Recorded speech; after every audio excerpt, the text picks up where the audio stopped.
What's cracking, guys? Omar Isaf here, back with another video, back today to talk about the deadlift. All about deadlifts, how to improve your deadlift, especially if your back either rounds or your hips shoot up on the deadlift, which are probably the two most common mistakes. And trust me, I've been incorporating what I'm about to tell you recently, and it's really helping me out because actually something unique has happened to me in the last probably year, and that is I've been dealing with some stomach issues when I throw on a belt where it feels uncomfortable at the bottom portion of the lift. As such, my whole technique has kind of morphed for the worse.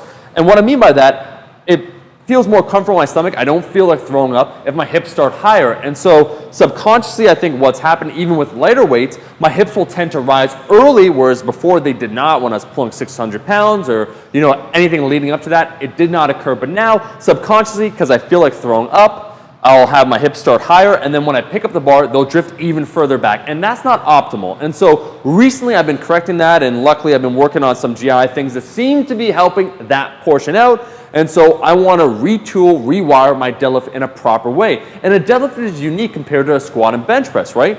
On a squat, on a deadlift, you have to lower the bar first. You lower yourself on the squat, lower the bar on the bench press. On the deadlift, you have to pick it off the ground immediately.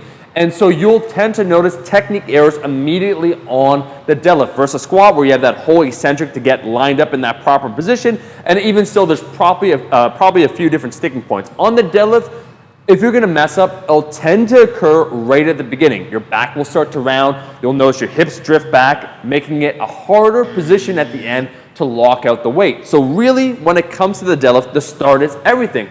So what I would like to say is, why not focus on the start almost exclusively if that's where all the problems tend to occur? How to get a good starting position on the deadlift. And so there are two people, I did a search just to see if anyone referenced this before. I do have to give a shout out to Greg Knuckles. I think he called them maybe a halting deadlift, where I first got the idea and I've now been incorporating them. I do them a little bit differently, and I think Mark Ripito in a different way talks about the halting deadlift. What I'm going to talk about today is specifically working on a good starting position and make sure everything is where it should be when it comes to your hips, your shoulders, your back as you pull the bar off the ground.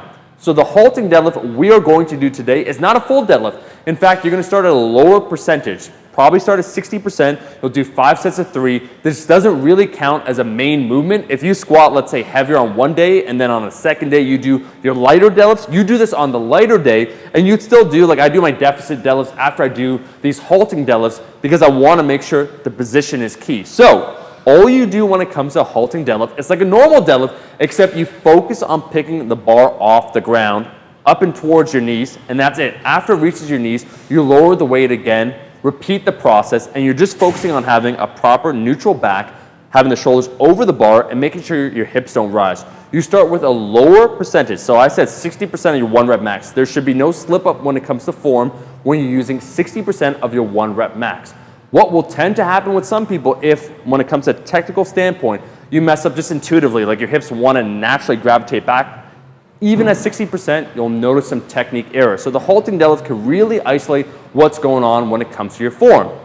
And so I'd say for most people, 5 sets of 3 is enough volume to really focus on proper technique, the starting position, and to film yourself from the side to make sure you're practicing proper form. Because again, 60% isn't heavy enough to have technical breakdown. So if you notice improper form, this likely means it's something ingrained when it comes to your motor patterns, something you're actually doing rather than a strength issue. But moving forward with the halting deadlift, you start at 60%, and you can move up every week for 4 to 5 weeks, 2.5 percentage points. So you go from 60 to 62.5, 65, all the way up to 70. And in that way, it can also strengthen that bottom position as well as reinforce proper technique. When it comes to the deadlift, focusing on the start is everything. If you mess up at the beginning, it's going to influence the rest of the movement. If your hips start too far back, the lockout's going to be really hard. If your back rounds forward, the bar's probably going to drift forward, then the lockout becomes tougher.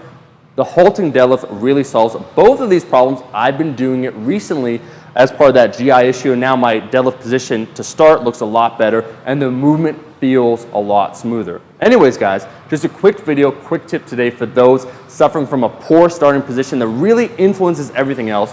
If you like this video, if you watch this video, you thought to yourself, I enjoyed this video, like the damn video, and I'll see all you guys, my rascals, in that next video. Peace.